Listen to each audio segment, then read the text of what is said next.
Back in the 90s, my parents started BEL Group. They were share milking in the Waikato. My late husband, Peter Barry, and I moved down to Hawke's Bay 25 years ago. We saw an opportunity. They kept leveraging their assets and eventually bought down here. This was one of the first farms, Long Road Dairies.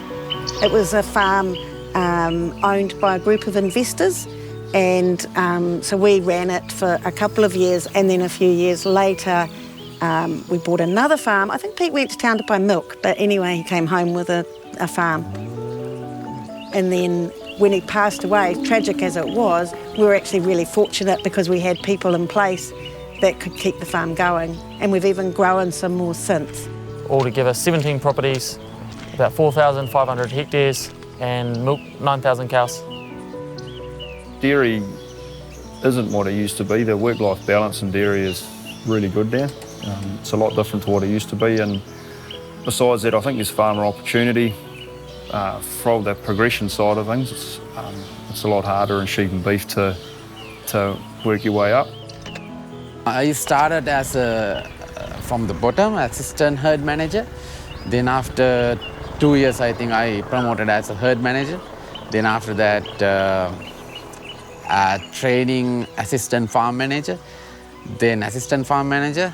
Finally, I got this one, farm manager.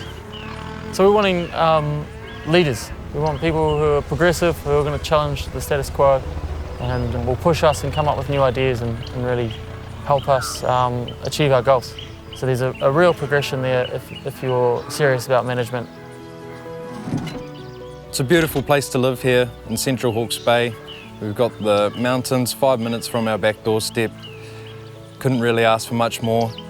So we've been fencing for BEL Group since February 2019.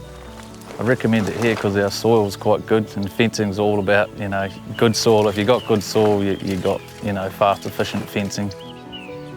The biggest thing is the support network is what makes BEL Group different. You've got a really big support team, whether it's human resources or health and safety, environmental, right to operations. Yeah, so my role as sustainability lead would have been unheard of 10 years ago and still makes a few people's heads turn at the moment. They just can't really fathom the fact that a dairy business needs someone just to focus completely on environmental issues. But that's really where we need to head, not only environmental issues, but also around our people, around our animals, and around health and safety. We can improve in all these areas. BEL Group's really trying our hardest, and hence the reason I'm in this role, and actively trying to promote the dairy industry to get the brightest minds involved and help us get there.